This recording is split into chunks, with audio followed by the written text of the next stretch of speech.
Hello and welcome to the SEND Network podcast, a digital community for SEND practitioners to connect and collaborate.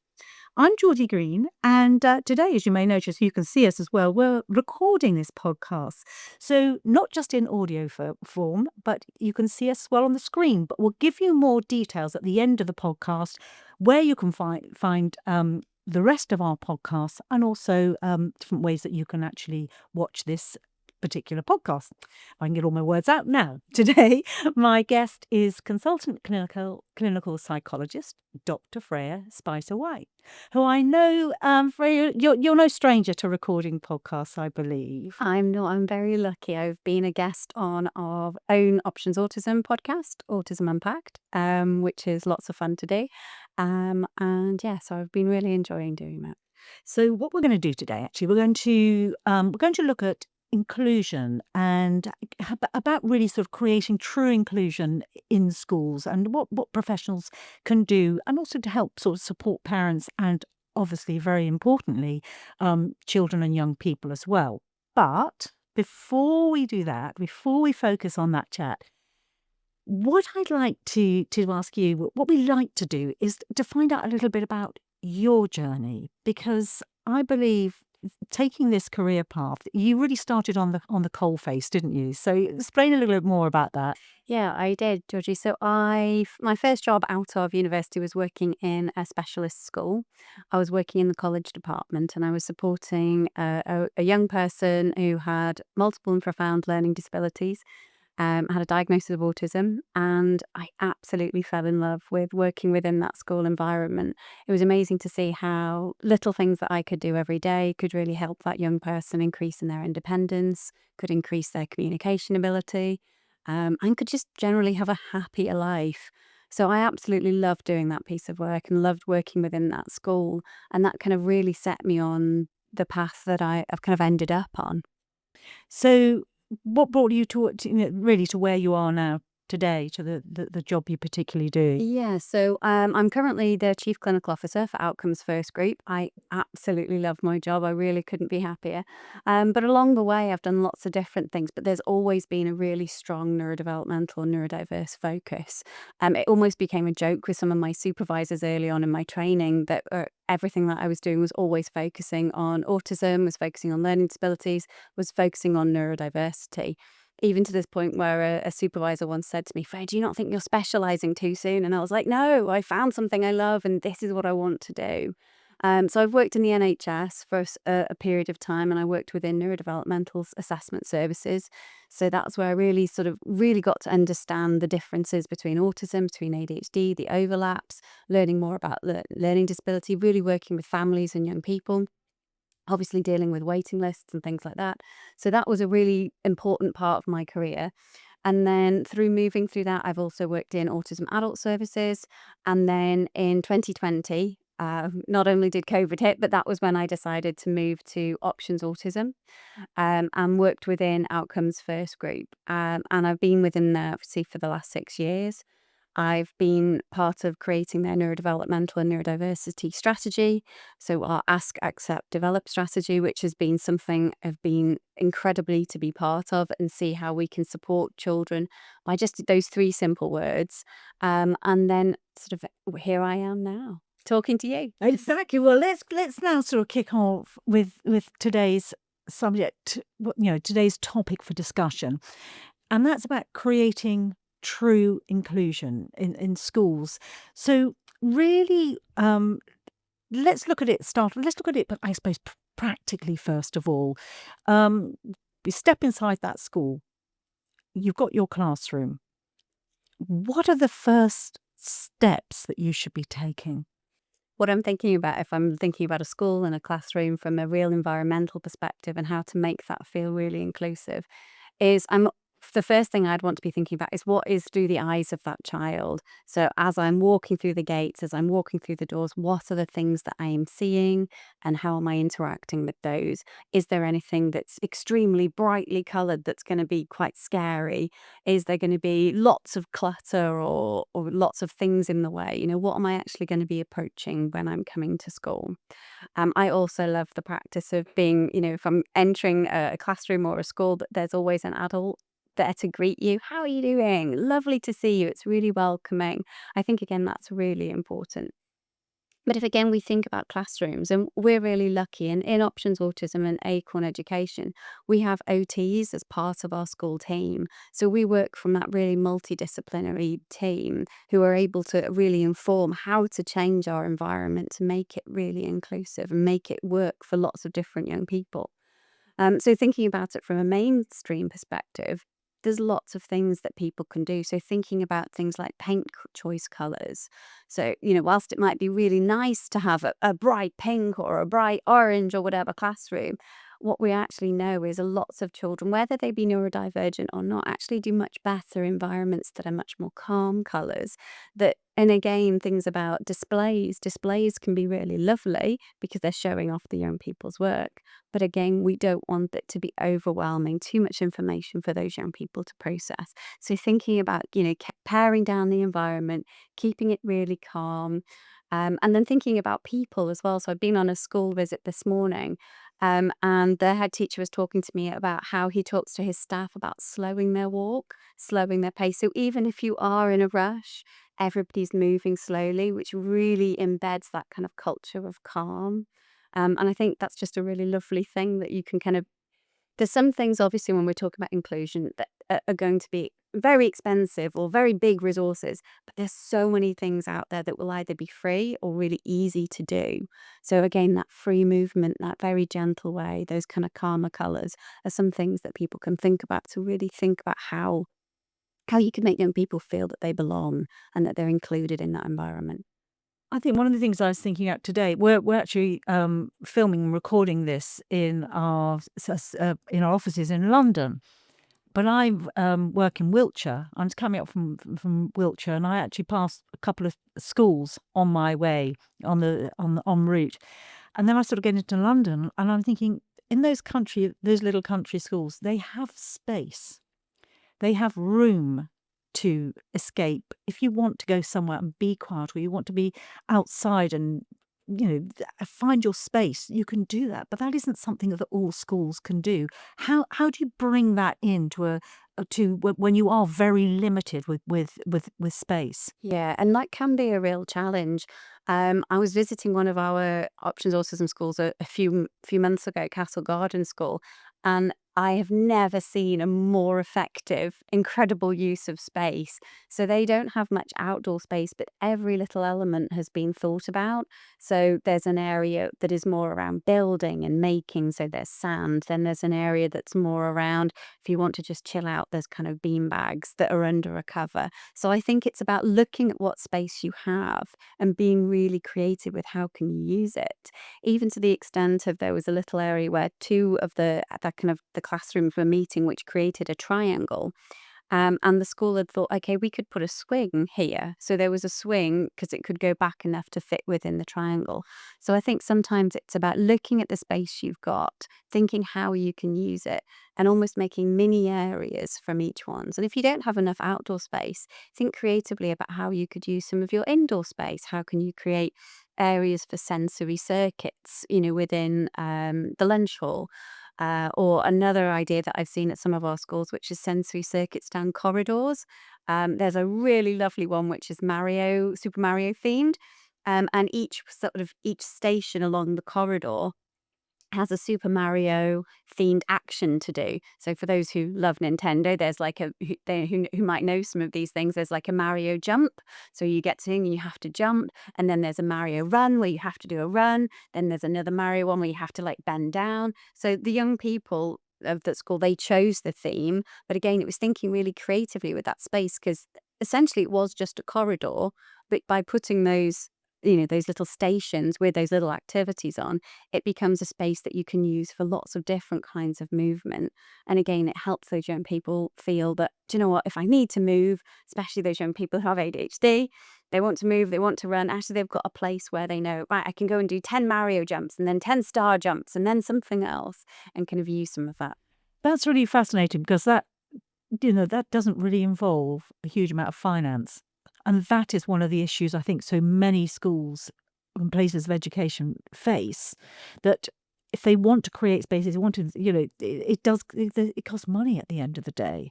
But that sounds like such an imaginative and clever way to do something. And also it's about, I suppose, engaging not just staff but pupils as well, about what they want, what they would like to see. Yeah. But what about I'm always sort of like to go back to thinking about understanding and seeing that there may be something that a child is maybe struggling. So let's start at the very beginning. That a child's just started recently, their first time at school. You're going to expect that. Yeah.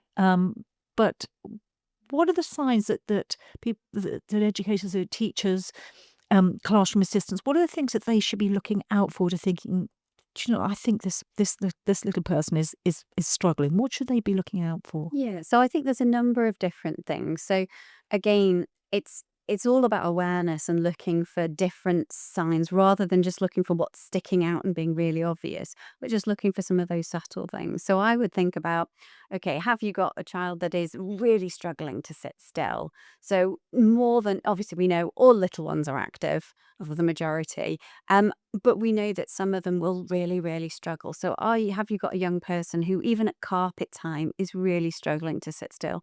Are they fidgeting? Are they moving? Are they really struggling with that paying attention, with that focus more than their peers? So are they kind of really struggling to attend to what you're saying? Then you might also look at how are they interacting socially. So while I'm thinking about a classroom, I'd be thinking about a number of different things. I'd be thinking about potential learning needs, potential neurodiversity, so autism or ADHD. But I'd also be thinking about mental health and well-being. So again, I'd want to be thinking about coming back to how are they interacting with their peers? Are they easily chatting with one another? Are they, taking toys from somebody else? Are they struggling to share? Are they on their own? Are they sort of much more comfortable on their own? So when their peers are maybe playing a collaborative game together, are they the child that kind of retreats because actually that's too much for me and I'd much rather play my own thing, do my own thing, lining my toys up my own way or play the game my own rules. So those are some of the sorts of things that I'd be thinking about. And that I'd also be getting a lot of feedback from the young people. So one of the things that we always talk about either within our schools or as a clinician is asking the children, so what if I've told you to do something or I've asked you to do something, tell me what I've asked you to do, but in your own words. So that again allows me to assess, are they really listening? Have they paid attention? Are they understanding what I've said? Are they interpreting it very literally? So again, it's getting that constant feedback because what they say to you, again, as a teacher or as a teaching assistant, you can take that information and that might be just a one-off thing, or it could be a reoccurring pattern where you're seeing with that young person. So again, if you ask them to repeat back, that young person who maybe go on to get a diagnosis of ADHD might always be like, oh, I don't know what you said. I wasn't listening. Or, oh, I was distracted. Or, oh, I think about this. And they might want to tell you all the other things. An autistic young person, you might ask them to repeat back what they've said. And you might have said as a teacher, oh, come on, everybody, we all need to pull our socks up and work a little bit harder. You might ask the autistic young person, so what do you think I said? You said my socks went up and I needed to pull my socks up. So Yes. you might have some of those literal interpretations. And again, if a child's maybe struggling with some of their communication or learning needs, you might say, oh, what did I say and how did I say that? And then they'll say, oh, you said something about time or something about, but I wasn't quite sure. So again, you'll start to pick up some of those things. So the more that you can get to know your children, the more you'll know what's normal for them, but also how they're interacting and how that's comparing with their peers. One of the things, one of our recent podcasts, we talked with Ginny Bootman, and that was all about meetings, really, and getting everybody involved in meetings and how you work, working with parents as well.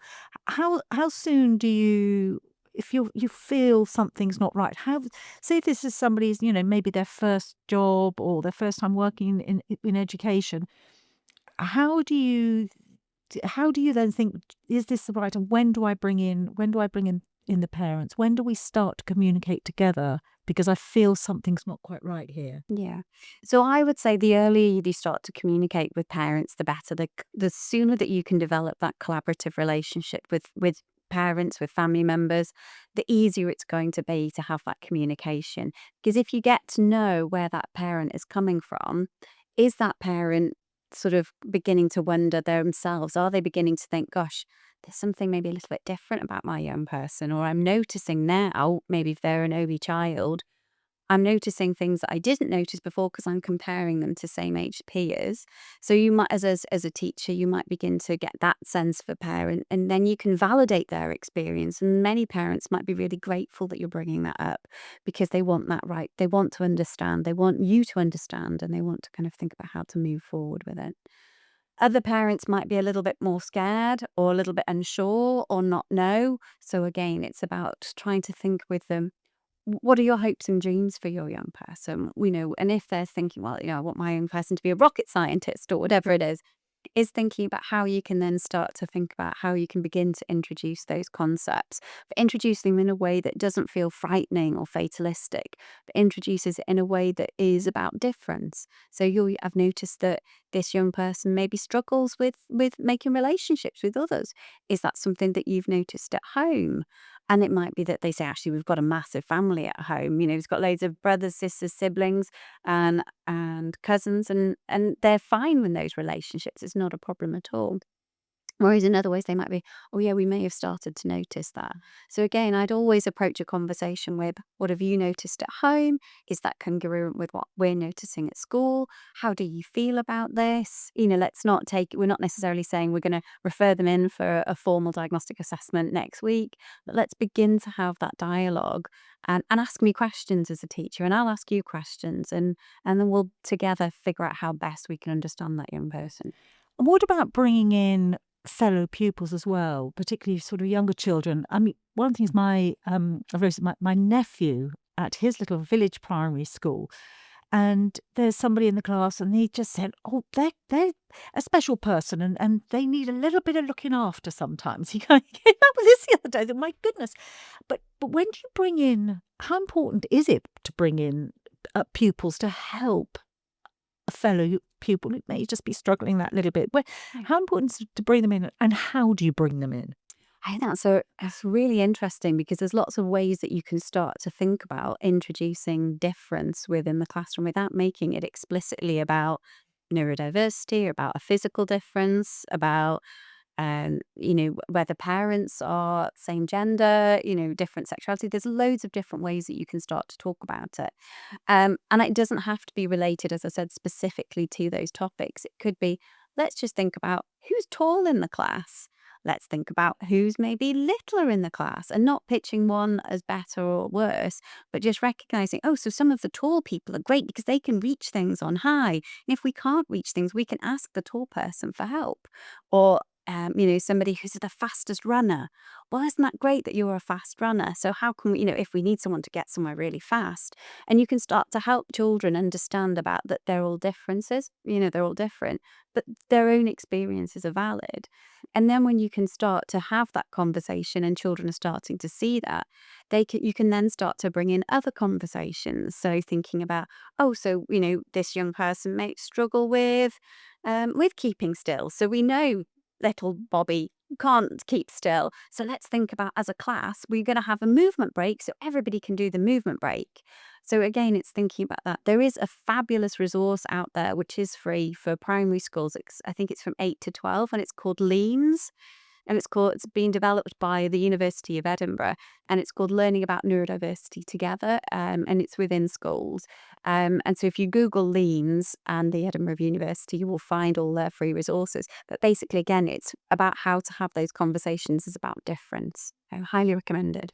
And what about things like the importance of staff across the board and understanding of neurodiversity? Because people will have gone through a formal training. There are other things now that are thrown at them. I know there'll be people listening today who maybe are maybe struggling somewhere with something that they're finding in the classroom. I mean, how important is it to have alongside the formal training, a training in how to understand and how to support people, neurodiverse youngsters? I think it's really important. So we know at a minimum, generally, it's about 20% of each class of the student population will have some form of special educational need. So that might be, dyslexia, it might be autism, the things that we've talked about today. And I think as a teacher, that more that you can have a really good understanding of those differences, the better provision you'll be able to provide within your classroom. But what we've learned about, and definitely in my experience, is the more you look at, I suppose, positive neurodivergent ways of teaching, different adaptations that you can make, a lot of the time everybody benefits from those differences and changes. So if I think about a visual timetable, for example, so again, a very low cost, easy to implement. You could, go down to B&M and get one tomorrow. And whether this be a primary school or a secondary school, you could have that whiteboard. You could write what's going on each day, so you've got that full timetable. And as you've done it, now we've finished lesson 1, we can rub that off. We've finished lesson 2, we can rub that off. So not only for maybe the autistic young person who is going to struggle with maybe abstract timing, the ADHD person who just can't wait for lunchtime, so they need to go and run around. But actually for maybe the anxious young person who isn't neurodivergent anyway, but they experience anxiety, actually having that visual there is going to be reassuring for them. So a lot of the things that you can do, whilst they'll really benefit our neurodivergent young people, actually they often benefit everybody in the class because, everybody can look up and go, okay, we know we've got only one lesson till lunch, for example. The other thing is noise. I mean, I'm quite aware in this room we're in now, you can often hear there's buzzing things you get from computers and television. We live in a world filled with noise. And that's something a lot of children and young people, they're immersed in it. That's how they like it. But they actually, they struggle with noise. How do we create a place of silence, a place where they can stop and be peaceful? How do you do that within sleep education? So again, I think there's lots of little things that you can do that might be just quick and easy changes. And one of them I was talking to an OT about the other day, and I thought this was a genius idea. And she was talking about felt patches to go on the bottom of chairs. So if you think about every time, in a classroom, every time you get up, you bang, you bang, you bang, you move, you might be swinging. So a classroom chair can make lots of noise. If you suddenly multiply that by 30, it's lots more noise. And she was saying a really easy fix to that is putting felt on the bottom of the chairs. It's not very expensive. It's sticky. And suddenly you go from a bang bang to a gentle thud, which can be, much easier for young people to manage. So there's things that you can do in your environment. I know lots of people as well, maybe sometimes put rugs down to make rooms less echoey. There are things that you can get that you can bring down from ceilings. Again, so if you're in a big hall, there are sound boards that you can in place that again will absorb some of that echo. So there are different ways of thinking about it. Again, thinking about if there is a room that is particularly noisy, I'm thinking about canteens at lunchtimes, which can be some of the noisiest rooms. Thinking about whether some of those young people could eat in a different place. We can't actually do anything about this environment, so can we create a quiet room where there can be a quiet place to eat? And then thinking about, the use of things like ear loops or ear defenders, and helping young people see those as just normal, actually, if you're in a really noisy environment that's going to be either particularly distracting or distressing or uncomfortable, and just normalizing that and saying, actually, that's going to be a real easy way that you can tolerate being in this environment that isn't going to cause you discomfort.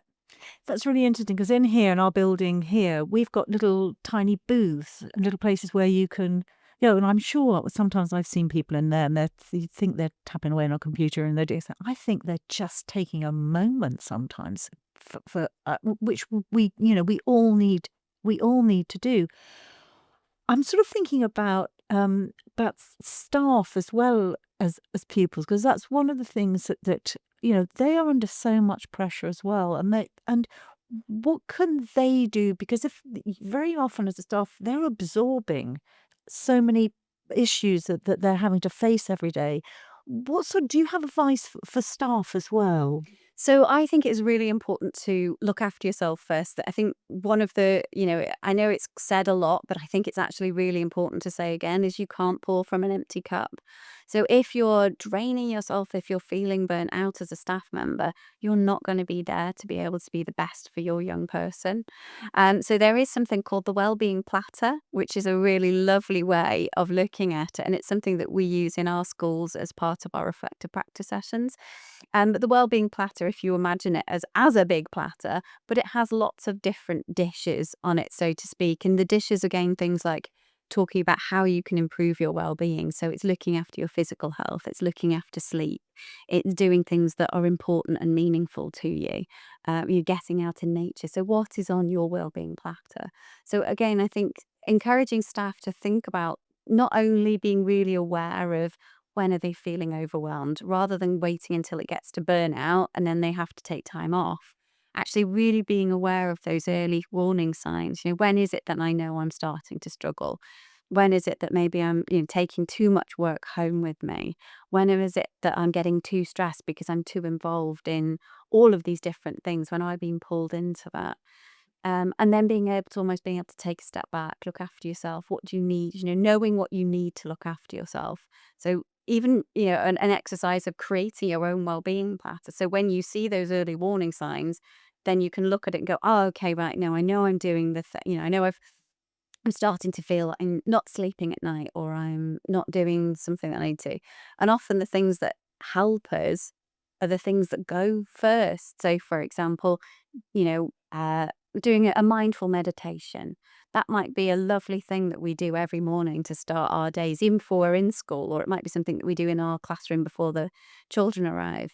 But I bet you, if you're busy and you're feeling stressed, that would be the first thing that you'd take out of your plan, because you'd be like, oh, I haven't got time to meditate. I'll do more timetabling, or I'll do more marking, or I'll put information towards this child's EHCP, or I'll do that. So I think for me, it's about recognizing what are the things that keep your well-being going and how they protect it.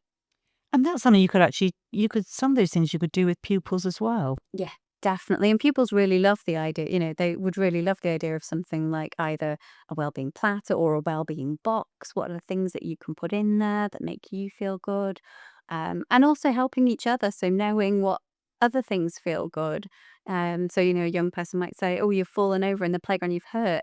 I know that, you like having your fiddle toy when you feel upset. So maybe I can get that for you. So again, it's teaching children and staff to look after themselves as well as looking after each other. But those long-term resilience skills are going to be really important for all of us. And particularly, I suppose, when you're talking that those sort of transitions away from school, sort of post 16, it's the things that you can give those young people. It's just having those tools, isn't it? Yeah.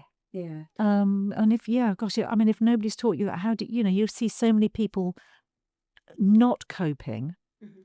because there hasn't been that support. Do you think that we're now much more aware than we ever were? I think so, yes. I think there's been a number of things that have increased our awareness. So I think obviously the COVID-19 pandemic really shone a light on mental health, on young people who I think we had, in my experience, I speak to young people who either had one of two experiences of COVID. One, they absolutely hated it because it was frightening. I was taken away from my school, I was taken away from my routine, and it was an awful time. And I also talked to young people who were like, I loved it because I was learning from home. I didn't have to go and manage a social environment of school, a busy sensory environment. I could just learn at home at my own pace. And actually, the traumatic thing was when I had to go back into school.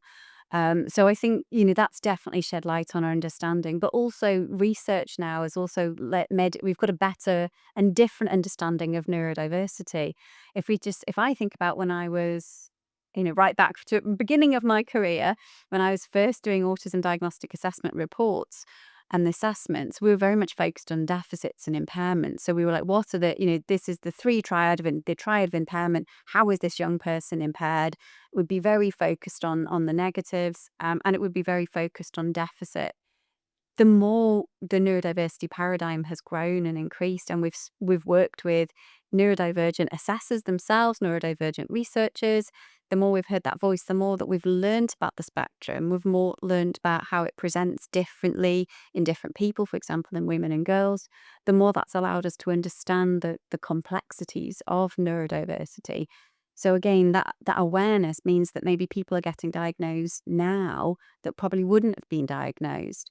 And that doesn't necessarily mean that that's a bad thing. Sometimes people say, oh, we're over-diagnosing.